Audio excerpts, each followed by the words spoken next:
Uganda is reputed globally to having some of the best hides in the world.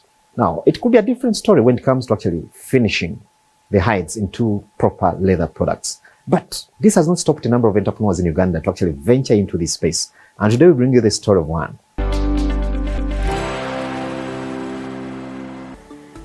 Naroho is a Kiswahili word meaning with character, passion, soul. When I was starting a business, I wanted to do something that I was passionate about, something that I would put all my energies and something that would motivate me to really wake up every morning. Naroho started sometime in 2014. I was expectant with my daughter. I was walking on the streets of Kampala. I saw a leather sandal that I really liked, but at the time, I couldn't spare the money because I was saving for childbirth. So with my background in industrial art and design, I decided to make the sandal. So I bought materials, managed to make 6 pairs of sandals, marketed them to my friends and colleagues at NASA Road, because at the time I had a small briefcase business, printing for companies. So the sandals sold out. With the proceeds, I continued buying more materials and working from our living room at the time. After about 3 months of production, my partner at the time was not comfortable with me working in the living room. So I decided to move to my sister's outside kitchen since there was a free space there. The production increased from then on, which led me to making 1 leather bag for myself. A friend saw it and they just told me, you know what, how much is the bag? They gave me the money for the bag and gave me a paper bag to put my stuff in. So basically that's how Naroho started. So after about 2 years working in my sister's kitchen, I was able to buy 1 sewing machine. But by then I started getting more orders. That's when I made the decision to make the business formal. I registered the business in 2016, got a space on NASA Road, put in my 1 machine, my 1 working table, and I started working off NASA Road. The brand Naroho really is all about the quality. How we've managed to build a brand, first of all, is through word of mouth. Most of our clients we started with, they would see our products, they like the quality, they buy the product, so they would tell their friend who also needed a leather product, then they'll buy. So to also make our business different and to maintain the quality that we really needed, I had to make the conscious decision to pay it forward by training other women who are or have been in a situation that I was when I started business. So I collaborate with orphanages, other training institutions, like people who are teaching girls tailoring. So we get the girls after, and then we introduce them into leather work. We teach them the ethics of Naroho, which is quality first. They have to take their time while producing the product, but also be mindful of how they're producing product.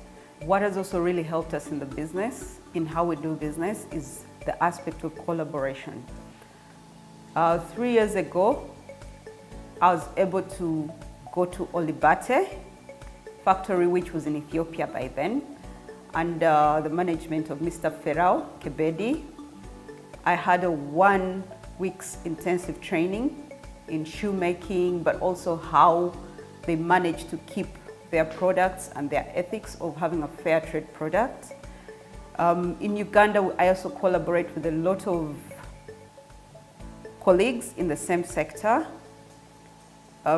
So after COVID, there's really been a challenge of sourcing for raw materials.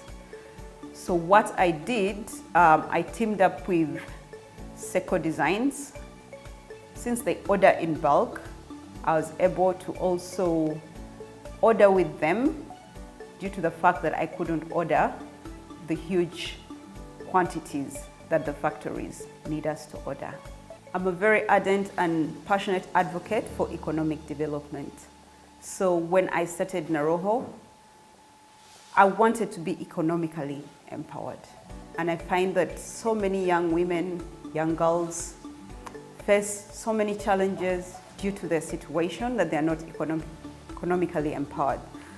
So my major aim with Naroho is to create a company that is empowering young women in a transparent manner, but also really empowering them to be self-reliant, self-sustainable, and make choices in life that push them forward.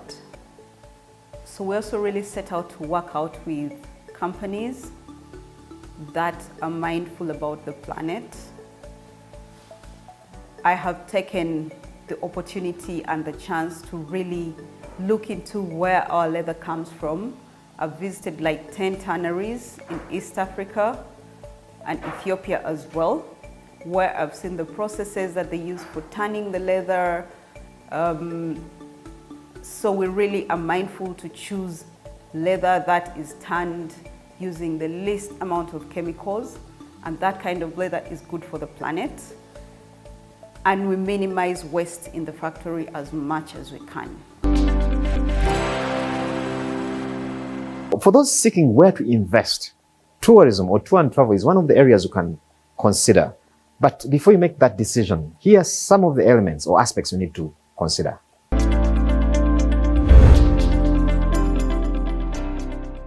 Tourism is, I would say, an expensive venture because it has a lot you need to have, and also different paperworks. Now that UTB has come in, then there are different associations like Auto who are trying to make sure everything is in order.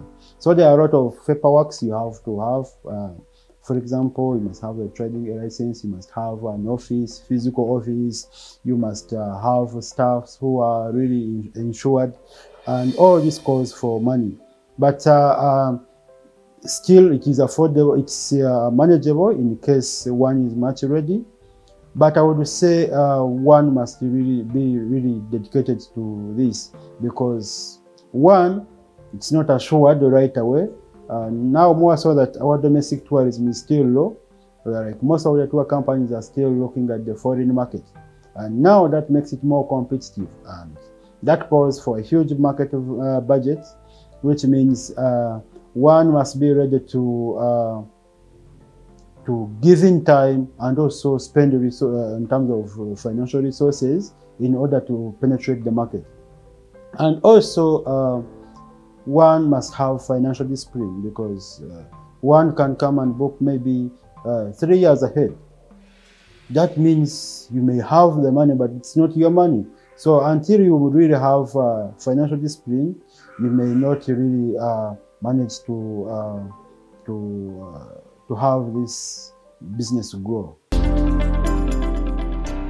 In our segment of technology and innovation today, we bring you a financial literacy game, or a game you can play to actually help enhance your financial literacy. And I know there are quite a number of Ugandans who are seeking for knowledge, and I'm sure some of you watching this show are exactly doing that, financial knowledge seeking. And in Innovent, our main product is called Pesa Smart.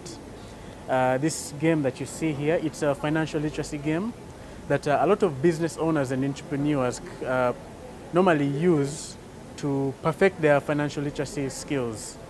Basically, what inspired us to create this game, it's actually a very common occurrence. There are a lot of business owners in Uganda, Kampala especially. As you drive around and there are so many businesses that have opened up. Every day there's a new business opening up. But then the issue is that all the businesses that open up, you find that in a year or two, they have closed up, they've shut down. Because maybe, and it's because of many reasons, of course, but one of the main reasons is because of financial literacy. They lack financial literacy. Basically, when income comes in, they don't know how to manage the expenses that come with it. There are a lot of expenses that come, rent, and a lot of utilities, electricity, etc., etc. Now, why we created this game is because it has a very fun and easy way of mastering your income when it comes to you, of managing some of the expenses that come, how to manage them well, and how to properly utilize your income. It also teaches you the importance of assets, and also how to manage and maybe eliminate some liabilities that may come in business. So these are bank loans, bank loan cards. In case you ever go broke during the game, please don't be afraid of bank loans. I know a lot of businesses are afraid of going to the bank and asking for loans, but this game also shows that you should not be so afraid of the bank loans. So I'm just going to set up the box right here. This is the money that we use during the game. As you can see, we have tried to make it as real as possible. You know, 5K notes are green, so we decided to color them green. Then here are the expenses I talked about. You know, in business, there are a lot of the expenses that you may relate to, a lot of transport, you have to pay your workers, there are taxes that come, you know, URA, yeah. Then we have the assets. The assets here, there's rental income, there's the mixed farm, there's pension, there's houses, there's insurance, professional rates, etc, etc. So the assets are colored orange, so you can clearly tell the difference. And right here we have the MasterCard. It's the audit card. The game shows that the game is over. When this card is picked, so that means the game is over. So the game is set up right here. The first thing is that you have to nominate a banker between the players. Determine all the people that are playing, and then you have to nominate a banker. You choose one person who's going to manage the money and who's going to manage the bank loans. So as soon as a banker is chosen, that banker will be given the money and the loans, and each person is going to begin with an initial capital of 5,000 shillings. They're each going to be given 5,000 or in change if they want. Most people that play this game want change, I don't know why. Now with that 5,000, you're going to use that to invest in some assets. As you saw in the asset cards here, there is a buy and there is a sell value down here. You buy the asset here with the money that is up here, the buying price, and you will sell it back to the bank for the sell price that is down here. So in case I'm going to demonstrate for you right now. So I have my 5,000 and I have just picked. You're supposed to pick from the top. Yeah, pick from the top so you can make it as random as possible. So I've picked a house. I have to now determine whether this house is going to be worth investing in. You buy it for 2K and you sell it for 4K. Think about the profits that you will make with the house that you're going to buy. I have my 5,000, it's 2,000, but I'll manage to sell it to the bank back for 4,000. So that is a 2,000 shilling profit. So I'm going to buy the house since I think it's going to be profitable to me.